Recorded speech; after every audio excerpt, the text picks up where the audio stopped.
എല്ലാ കൂട്ടുകാർക്കും നല്ലൊരു രാത്രി ആശംസിച്ചുകൊണ്ട് മാമ്പഴത്തിന്റെ പുതിയ വീഡിയോയിലേക്ക് സ്വാഗതം. നമുക്ക് നേരെ ബാലന്റെയും ഗോമതിയുടെ അടുത്ത ആഴ്ചയിലെ നല്ലൊരു പ്രമോ വിശേഷം കണ്ടാലോ. അങ്ങനെ അടുത്ത ആഴ്ച നമ്മൾ കാണാൻ പോകുന്നേ ബാലനും കുടുംബം അങ്ങനെ എല്ലാരും കൂടെ ഒരു യാത്ര പോകുന്നുണ്ട്. അപ്പൊ അതിന്റെ കുറച്ച് വിശേഷങ്ങളോ അങ്ങനെ പോകുന്ന സമയത്ത് കുറച്ച് അപകടങ്ങളൊക്കെ ഉണ്ടാകുന്നുണ്ട് ആകാശിനും ആരിനൊക്കെ. അപ്പൊ അതിന്റെ വിശേഷങ്ങളൊക്കെയാണ് നമ്മളിനി അടുത്ത ആഴ്ച കാണാൻ പോകുന്നത്. കഴിഞ്ഞ ദിവസം നമ്മൾ കണ്ടു കടയിൽ ഒരു 700 രൂപ കുറഞ്ഞു പോയതിന്റെ പേരിൽ ബാലൻ വളരെയധികം ക്രൂരമായിട്ട് ആകാശിനോട് പെരുമാറുവാണ്. ഇതെല്ലാം കണ്ടു കഴിഞ്ഞപ്പോ മീനാക്ഷിക്ക് ഭയങ്കര സങ്കടമായിപ്പോയി. മീനാക്ഷി സ്വപ്നത്തിൽ പോലും പ്രതീക്ഷിച്ച കാര്യമില്ല. 700 രൂപയല്ലേ ഉള്ളൂ, അങ്ങനെ ഒരു ചിന്തയായിരുന്നു മീനാക്ഷി ഉള്ളിലുണ്ടായിരുന്നത്. പിന്നീട് ബാലൻ പറഞ്ഞു, അവൻ 700 രൂപയ്ക്ക് പോയി ഫുഡ് കഴിച്ചിട്ട് വന്നിരിക്കുന്നു എന്നിട്ട് വന്ന് നിൽക്കുന്ന കണ്ടില്ലേ, അവന്റെ ഭാര്യനെ കൂട്ടി തന്നിഷ്ടമൊക്കെ ചെയ്തിരിക്കണമെന്ന് പറയണം. അങ്ങനെ മീനാക്ഷി കരഞ്ഞോണ്ട് അകത്തേക്ക് കയറി പോയി കഴിഞ്ഞപ്പോ പെട്ടെന്ന് ആകാശിന് വല്ലാത്ത സങ്കടം വന്നു. ആര്യം പറഞ്ഞു, അച്ഛൻ എന്ത് വർത്താനേ പറഞ്ഞേ, അച്ഛൻ അങ്ങനെ പറയേണ്ട വല്ല ആവശ്യം ഉണ്ടായിരുന്നു. പാവം മീനാക്ഷി അടുത്ത് വല്ലാത്ത സങ്കടമായിപ്പോയെന്ന് പറയാം. ഓഹോ, അങ്ങനെ നീ ഒരു കാര്യം ചെയ്യാം, നീ അങ്ങോട്ട് പോയി ആശ്വസിപ്പിക്കാം. അതെ, ഇവിടെ അങ്ങനെ ചെലവാക്കാനായിട്ട് പൈസയൊന്നുമില്ല, ഇവിടെ നന്നായിട്ട് അധ്വാനിച്ച് തന്നെയാ ഈ കുടുംബം മുന്നോട്ട് പോയിക്കൊണ്ടിരിക്കുന്നത്. ഞാൻ അങ്ങനെ ചെലവ് ചുരുക്കി പിടിച്ചുകൊണ്ട് മാത്രം ഇന്നത്തെ നിലയിൽ ഈ ബാലിന് എത്തിച്ചേർന്നേ. അതൊന്നും നിനക്ക് പറഞ്ഞാൽ മനസ്സിലാവില്ലെന്ന് പറയാം. ഈ സമയം ഗോമതി വന്നിട്ട് പറഞ്ഞു, എന്നാലും മീനാക്ഷിയുടെ മുന്നിൽ വെച്ച് ഇങ്ങനെ ആകാശിനോടൊന്നും പെരുമാറുണ്ടായിരുന്നു ബാലേട്ടാ. ഇപ്പം പഴയ ആകാശല്ല, അവനൊരു ഭർത്താവാ, ആ ഒരു ചിന്ത വേണമെന്ന് പറയാം. ഓ, അപ്പൊ നീയും എന്നെ കുറ്റപ്പെടുത്തുവാണല്ലേ എന്ന് ചോദിക്കാം. ഞാൻ കുറ്റപ്പെടുത്തിയതല്ല, ഞാൻ ഉള്ള കാര്യം പറഞ്ഞ.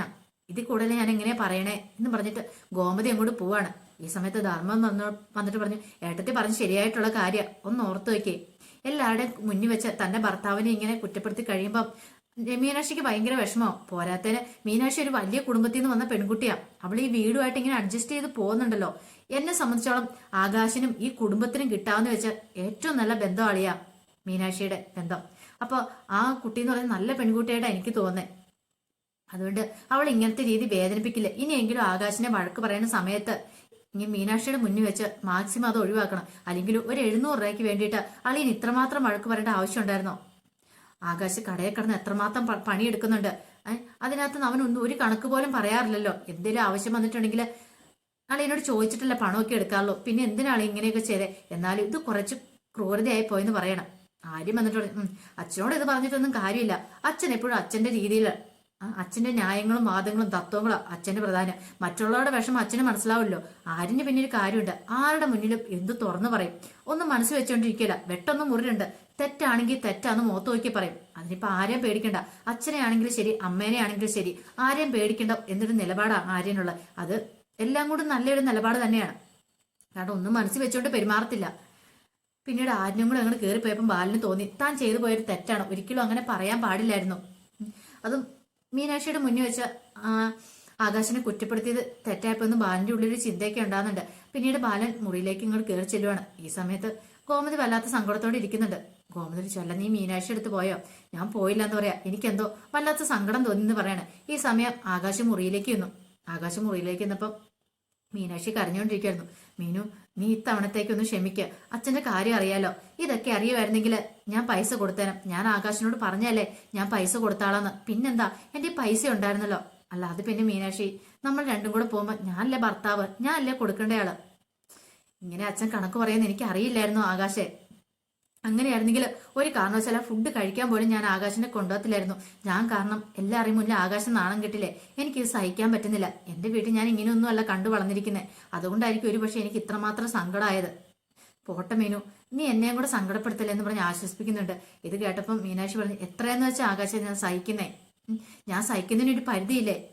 വന്ന ദിവസം തൊട്ട് 3-4 ദിവസമായുള്ളൂ. പക്ഷെ അപ്പൊ തൊട്ട് ഞാൻ എല്ലാവരുമായിട്ട് അഡ്ജസ്റ്റ് ആയിട്ട് ശ്രമിക്കുന്നുണ്ട്. പക്ഷെ എന്നെ കൊണ്ട് അതിന് സാധിക്കുന്നില്ല. ഞാൻ എല്ലാവരുമായിട്ട് അടുത്ത് വരുമ്പോൾ എന്നെ അകറ്റി നിർത്തുക ചെയ്യുന്നത്. ഞാൻ ഇതിൽ കൂടുതൽ എങ്ങനെ അഡ്ജസ്റ്റ് ചെയ്യണമെന്നാ ആകാശ് പറയണേ. ഇനിയിപ്പോ ആകാശന് ഞാൻ ഒരു ഭാരമാണെങ്കിൽ ആകാശ് എന്നെ പറഞ്ഞു വിട്ടേരെ. പക്ഷെ എനിക്ക് വീട്ടിലേക്ക് പോകാൻ പറ്റില്ല. എനിക്ക് എവിടെയാലും ഹോസ്റ്റലാണ് ഞാൻ പോയി നിന്നോളാം.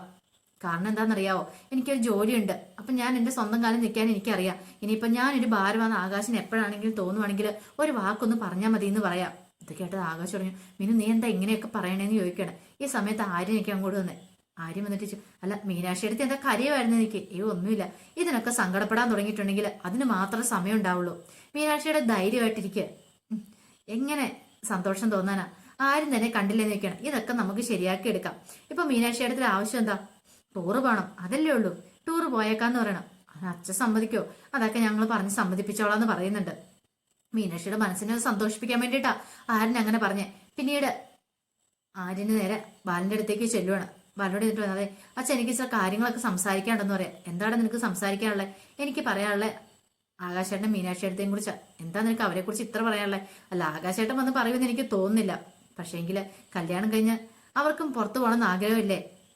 മീനാക്ഷിയേട്ടത്തെയും കൊണ്ട് ടൂർ പോകണമെന്നൊക്കെ ആഗ്രഹമില്ലേ? ഒരു ഹണിമൂണൊക്കെ അവര് പോട്ടേച്ചാ അവരെന്തിനാ വെറുതെ വിലക്കണേ? ഇനിയിപ്പം പൈസയുടെ കാര്യത്തിലാണെങ്കിൽ മീനാക്ഷിയേട്ടത്തിന് പൈസ ഉണ്ട്, മീനാക്ഷിയേട്ടത്തിക്ക് ജോലി ഉണ്ടല്ലോ. അതോർത്ത് അച്ഛൻ വിഷമിക്കണ്ട. ആകാശാണ് ഇച്ചിരി സ്വാതന്ത്ര്യം കൊടുത്താൽ മാത്രം മതി. അവർ ഈയിടെ കല്യാണം കഴിഞ്ഞുള്ളൂ, അവർക്ക് അവരുടേതായ മോഹങ്ങളൊക്കെ ഇല്ലേന്ന് ചോദിക്കുക. ഇതൊരിക്കലും ബാലൻ പ്രതീക്ഷ കാര്യമല്ല. ബാലന് തകർന്നു പോയി. ബാലനോർത്ത് താൻ പറയുന്നത് തന്റെ മക്കൾ നിൽക്കും എന്നും കടയമായിട്ട് കഴിഞ്ഞുകൂടുന്നൊക്കെയായിരുന്നു ബാലന്റെ പ്രതീക്ഷ.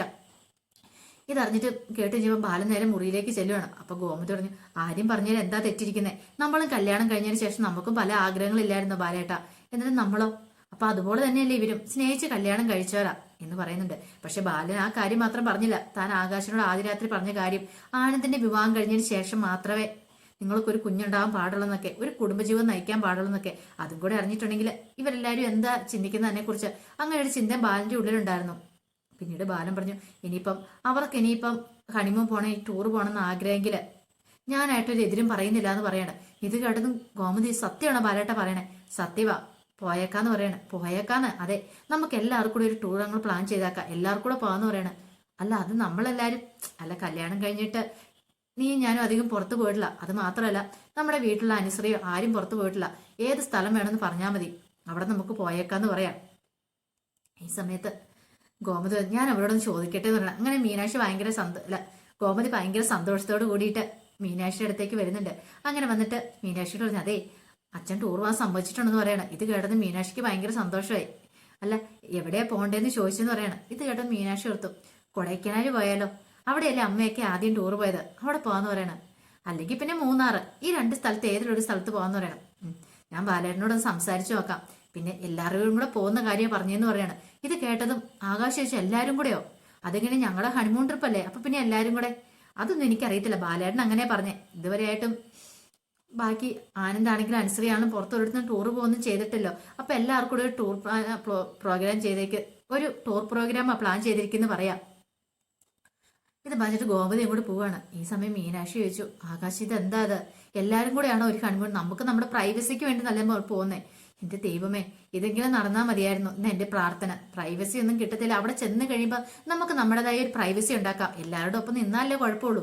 നമുക്കൊരു കാര്യം ചെയ്യാം, നമുക്ക് തനിച്ച് മാറി നിന്നാൽ പോരെ, നമുക്ക് ആ സ്ഥലങ്ങളൊക്കെ ചുറ്റിയടിച്ച് കാണാന്ന് പറയണേ. അത് കേട്ട മീനാക്ഷിക്കും ചെറിയ ആശ്വാസമൊക്കെ തോന്നി. കാരണം അച്ഛൻ ഇത്രയെങ്കിലും സമ്മതിച്ചല്ലോ, അങ്ങനെ ഒരു ചിന്താഗതിയായിരുന്നു ഉണ്ടായിരുന്നേ. പിന്നീട് അവരെല്ലാരും കൂടെ ടൂർ പോവാണ്. ടൂർ പോകുന്ന കൊടൈക്കനാലിലേക്ക് ടൂർ പോകുന്നത്, അവിടുത്തെ മഞ്ഞും മലയൊക്കെ ഭയങ്കര ഒരു കാര്യമായിരുന്നു. അങ്ങനെ അങ്ങോട്ട് തന്നെ ടൂർ പോകാനായിട്ട് അവർ തീരുമാനിച്ചു. അങ്ങനെ ഒരു വണ്ടിയൊക്കെ വിളിച്ച് അവർ ടൂർ പോവാണ്. അങ്ങനെ ടൂർ പോയി അവിടെ എത്തി ഒരു റൂമൊക്കെ ബുക്ക് ചെയ്യുവാണ്. റൂമൊക്കെ എടുത്ത് അവിടെ താമസിക്കാനുള്ള സ്റ്റേ ചെയ്യണമല്ലോ. അങ്ങനെ സ്റ്റേ ചെയ്ത് വീട്ടിൽ നിന്ന് തന്നെ ഫുഡൊക്കെ ഉണ്ടാക്കിക്കൊണ്ട് പോയിട്ടുണ്ടായിരുന്നു ബാലൻ. കാരണം അറിയാം, പുറത്തുനിന്ന് ഒരു ഫുഡ് പോലും സാധനം പോലും പൈസ കൊടുത്ത് മേടിക്കില്ല. അങ്ങനെ എല്ലാ സാധനങ്ങളും മുമ്പേ തന്നെ പ്രിപ്പയർ ചെയ്ത് വെച്ചിട്ട് അവർ ആ ഫുഡൊക്കെ ആയിട്ടാണ് പോകുന്നത്. അങ്ങനെ ഇടയ്ക്ക് വണ്ടി നിർത്തിയിട്ട് ഫുഡൊക്കെ കഴിക്കുന്നുണ്ട്. അങ്ങനെ ഫുഡൊക്കെ കഴിച്ച് അവർ യാത്ര തുടരുന്നത്. പിന്നെ അവിടെ ചെന്ന് കഴിഞ്ഞിട്ട് മുറിയൊക്കെ എടുക്കുന്നുണ്ട് സ്റ്റേ ചെയ്യാനായിട്ടുള്ള. അങ്ങനെ മുറിയൊക്കെ എടുത്തെല്ലാം അവർ കിടക്കുവാണ്. ഈ സമയത്ത് മീനാക്ഷിക്കും ആകാശനും ഭയങ്കര ത്രില്ലായിരുന്നു അവര്. കാരണം ആദ്യമായിട്ട് കല്യാണത്തിന് ശേഷം ഇങ്ങനെ ഒരു ടൂറൊക്കെ പോകുന്നത്. അങ്ങനെ പിറ്റേ ദിവസമായി കഴിഞ്ഞപ്പം മീനാക്ഷി പറഞ്ഞു, അല്ല നമുക്കിവിടേക്ക് ഒന്ന് ചുറ്റി നടന്ന് കണ്ടാലോന്ന് ചോദിക്കണം. അത് ശരിയാ, നമുക്കിവിടെ എല്ലാം ചുറ്റി നടന്ന് കാണാന്ന് പറയാണ്. പിന്നീട് അവിടെ ചെന്ന് കഴിഞ്ഞിട്ട് ആര്യം പുറത്തിറങ്ങണം. ആര്യം പുറത്തിറങ്ങി ഇങ്ങനെ ഓരോന്നൊക്കെ ഇങ്ങനെ കാഴ്ചകളൊക്കെ കണ്ടുകൊണ്ടിരിക്കുന്ന സമയത്താണ് ആ ഒരു കാഴ്ച കാണുന്നത്. കാരണം മിത്രയും മിഥുനും കൂടെ അതിലൂടെ പാസ് ചെയ്ത് പോകുന്നുണ്ട്. ഇത് മിത്രയാണല്ലോ, ഇത് ഇവന്റെ കൂടെ ഇവിടെ ഇത് എങ്ങോട്ടാ പോണെന്നൊരു ചിന്ത ഉണ്ടാകുന്നുണ്ട്. പെട്ടെന്ന് തന്നെ ആര്യൻ എന്ത് ചെയ്യണം, വണ്ടി എടുത്ത് അവരെ ഫോളോ ചെയ്യുവാണ്. അങ്ങനെ കുറെ ദൂരം അങ്ങോട്ട് പോയി കഴിഞ്ഞിട്ട് അവരെ വഴിക്ക് വെച്ച് കണ്ടുവിട്ടുവാണ്. പെട്ടെന്ന് വണ്ടി വിലങ്ങിനെ ഇട്ടിട്ട് മിഥുനെയും മിത്രനെയും വിളിച്ചിറക്കുവാണ് വണ്ടിക്കകത്ത്. അല്ല, നിങ്ങൾ രണ്ടുപേരും എങ്ങോട്ടാന്ന് ചോദിക്കണം. മിത്ര അതൊക്കെ ചോദിക്കാൻ നീ ആരാ? ഞാനാരെന്ന് നിനക്ക് അറിയണം അല്ലേ? ഇവൻ പക്കാ ഫ്രോഡാ. എന്നിട്ട് നിനക്ക് നാണമില്ലേടി ഇവന്റെ ബൈക്കിന് പറയണേ ഇങ്ങനെ ചുറ്റി അടിക്കാനായിട്ട്? ഓ, വീട്ടിൽ അറിയാതെയുള്ള പ്രോഗ്രാം ആയിരിക്കും അല്ലേന്ന് ചോദിക്കണം. ഞാൻ എങ്ങോട്ട് പോയാലും നിനക്ക് എന്താണെന്ന് ചോദിക്കണം. എനിക്ക് എന്താ നിനക്ക് കാണിച്ചു തരാന്നൊക്കെ പറയുവാണ്. ഈ സമയം മിത്ര വെല്ലുവിളിച്ചു, മര്യാദയ്ക്കിരുന്നു, ഇതെന്റെ ജീവിത പ്രശ്നം, ഞാൻ എന്താ തീരുമാനിക്കാം. ദേവമംഗലത്തെ ആരുടെ ഉപദേശം എനിക്ക് വേണ്ട, പ്രത്യേകിച്ച് ആരിന്റെ എന്ന് പറഞ്ഞിട്ട് വണ്ടി എടുക്കും ഇതിനെന്ന് പറഞ്ഞിട്ട് ആ ബൈക്കിന് മുകളിൽ കയറി പോവാണ്. ആരിനെത് സഹിച്ചില്ല. ആരിനെന്ത് ചെയ്യാണ്, ആരിനത് ഫോളോ ചെയ്ത് പോവാണ്. അങ്ങനെ കുറെ ദൂരം അങ്ങോട്ട് ചെന്നു. പിന്നെ കുറെ ദൂരം ചെന്ന് കഴിഞ്ഞപ്പോഴത്തേനും അവരേത് വഴിയെ പോയെന്ന് കണ്ടില്ല. പിന്നെ ആരിനടുത്ത് എങ്ങോട്ടായിരിക്കും പോലും പോയത്. പിന്നീട് ആരിനൊരു ഉദ്ദേശലക്ഷ്യം വെച്ച് അങ്ങോട്ട് പോവാണ്. അങ്ങനെ അവസാനം ചെന്ന് നിൽക്കുന്ന ഒരു റിസോർട്ടിന് അങ്ങോട്ടായിരുന്നു. കാരണം ആ ബൈക്ക് അവിടെ കിടക്കുന്നുണ്ട്. അപ്പൊ അവർ ഇതിനകത്ത് കാണുമെന്ന് ആരിനൊരു ബോധ്യമുണ്ടായി. അങ്ങനെ ആരിനകത്തേക്ക് ചെല്ലുവാണ്. അങ്ങനെ ആരിനകത്തേക്ക് ചെന്ന് കഴിയുമ്പോഴാണ് അവിടെ താഴെ റിസപ്ഷനെ ചോദിച്ചു. അപ്പൊ അവര് പേരൊക്കെ പറഞ്ഞു കഴിഞ്ഞപ്പോൾ അവര് റൂം നമ്പറൊക്കെ പറഞ്ഞു കൊടുത്തു. അങ്ങനെ നേരെ അങ്ങോട്ട് ചെന്ന് കോളിംഗ് ബെൽ അടിച്ചു കഴിയുമ്പോഴത്തേനും മിത്ര വന്ന് കഥ തുറക്കണം. ആരിനെ കണ്ടു കഴിഞ്ഞപ്പോ മിത്രയിലൊരു ഞെട്ടലുടെ. നീ എന്തിനാ ഇങ്ങോട്ട് വന്നേന്ന് ചോദിക്കുക. ഞാൻ എന്തിനാ ഇങ്ങോട്ട് വന്നത് നിനക്ക് അറിയണമല്ലേ? ഓഹോ, അപ്പൊ നീ ഇടയ്ക്കിടയ്ക്ക് ഇവിടെ വരാറുണ്ടല്ലേ എന്ന് ചോദിക്കണം. ദേ ആര്യ, വെറുതെ നീ ഇല്ലാത്ത വർത്താനം പറയില്ലെന്ന് പറയാണ്. പിന്നെ പിന്നെ നീ എന്ത് കാണാനടി ഇങ്ങോട്ട് വന്നേന്ന് ചോദിക്കുക. വീട്ടിലറിയാതെ ഇങ്ങോട്ട് വരണമെങ്കിലോ? ഓ, നീ അപ്പൊ എന്നെ അന്വേഷിച്ച് നീ എന്നെ പുറകെ ഇറങ്ങിയതല്ലേ? കുറെ ദൂരം പാടുപെട്ട് കാണില്ല എന്നെ കണ്ടുപിടിക്കാനായിട്ട്. ഇവിടെ എത്താൻ വേണ്ടിയിട്ട്. അല്ല, നിന്റെ ലക്ഷ്യം എന്താ? എന്റെ പുറകെ നടന്ന് എന്നെ മയക്കെടുക്കാനാണ് നിൽക്കുക. പിന്നെ മയക്കെടുക്കാൻ പറ്റിയൊരു സാധനം വേറൊരു മുതലും ഇല്ലെന്ന് പറയണം. ഈ സമയം മിത്ര പറഞ്ഞു, ആര്യ, ഒരു കാര്യം ഞാൻ പറഞ്ഞേക്കാം. വെറുതെ ഞങ്ങളുടെ ജീവിതകാലത്തിൽ വന്ന് ഇടപെടേണ്ട ആവശ്യമില്ല. എനിക്ക് മിഥുനെ ഇഷ്ടമാണ്, മിഥുനെ എന്നെ ഇഷ്ടമാണ്. അതുകൊണ്ട് എത്രയും പെട്ടെന്ന് നീ ഇവിടുന്ന് പോകാൻ നോക്കാൻ പറയാണ്. ഇത് കേട്ടപ്പോ ആര്യം പറഞ്ഞു, ദേ അനാവശ്യം പറഞ്ഞാണ്ടല്ലോ, നോക്കത്തില്ല. നീ കൃഷ്ണമംഗലത്തെയൊക്കെ തന്നെയാ സമ്മതിച്ചു എന്ന് പറഞ്ഞോണ്ട് ഇതുപോലത്തെ വേണ്ടാതിന് പരിപാടികളൊന്നും കാണിക്കാൻ ഞാൻ സമ്മതിക്കില്ല എന്ന് പറയാണ്. അതിന് നിന്റെ സമ്മതം ആർക്ക് വേണ്ട എന്നും പറഞ്ഞോണ്ട് ഇത്ര പറഞ്ഞ് മിത്ര അങ്ങോട്ട് അകത്തേക്ക് കയറിപ്പോണം. ഈ സമയം ആര്യന് വല്ലാത്തൊരു ബുദ്ധിമുട്ട് തോന്നി, വല്ലാത്തൊരു വിഷമവും തോന്നി. ഇവളെ പറഞ്ഞത് മനസ്സിലാക്കാൻ ശ്രമിച്ചിട്ട് നടക്കുന്നില്ലോ. ഈ സമയം മിത്ര വന്ന മറ്റൊരു കാര്യത്തിന് വരുന്നില്ല. മിഥുനോട് തന്റെ കല്യാണത്തെ കാര്യത്തെ കുറിച്ച് സംസാരിക്കണം, അവനുമായിട്ട് കുറച്ചേരം ഇവിടെ സംസാരിക്കണം. അത് മാത്രമായിരുന്നു മിത്രയുടെ ഉള്ളിൽ ലക്ഷ്യം. പക്ഷെ മിഥുന്റെ പ്ലാൻ അതല്ലായിരുന്നു. മിഥുന് വേറെ പല പ്ലാനുകളുമായിട്ടായിരുന്നു മിഥുൻ അങ്ങോട്ട് വന്നത് തന്നെ. ഈ സമയത്ത് മിത്ര എന്ത് ചെയ്യുവാണ്, അകത്തേക്ക് പോയിട്ട് മിഥുനായിട്ട് സംസാരിക്കുന്നുണ്ട്, ആരിനെ കുറിച്ചൊക്കെ പറയുന്നുണ്ട്. ഇത് കേട്ടപ്പം മിഥുൻ പറഞ്ഞു, അവന്റെ കാര്യം അവനെ പണ്ടേ ഞാൻ നോങ്ങി വെച്ചിരിക്കുന്ന അവൻ എന്റെ കൈ കിട്ടും, അവനൊരു 8ന്റെ പണി കൊടുത്താലെന്ന് ചോദിക്കുകയാണ്. അല്ല, എങ്ങനെ പണി കൊടുക്കാനാ? നമുക്കൊരു കാര്യം ചെയ്യാം, എന്റെ പരിചയത്തിൽ ഒരു പോലീസുകാരനുണ്ട് ഇവിടെ, അവനെ വിളിച്ചിട്ട് കാര്യങ്ങളൊക്കെ പറയാം, ചെന്നിട്ട് അവനെ തൂക്കിയെടുത്ത് 4 എണ്ണം കൊടുത്തോളൂ എന്ന് പറയണം. പിന്നീട് കാണിക്കുന്ന ആകാശയും മീനാക്ഷിയും പുറത്തേക്ക് പോകാനായിട്ട് അങ്ങോട്ട് ഇറങ്ങി വരുവാണ്. അങ്ങനെ ഇറങ്ങി വരുന്ന സമയത്താണ് ഒരു പോലീസുകാരൻ അങ്ങോട്ട് വരുന്നത്. പോലീസുകാരൻ വരുന്ന ആകാശിനെ പിടിച്ചോണ്ട് അങ്ങോട്ട് തലങ്ങും വിലങ്ങും അടിക്കുകയാണ്. മീനാക്ഷിക്ക് കാര്യം എന്താന്ന് പോലും മനസ്സിലായില്ല. എന്നിട്ട് ആകാശിനെ അങ്ങ് വലിച്ചടിച്ചോണ്ട് പോവാണ്.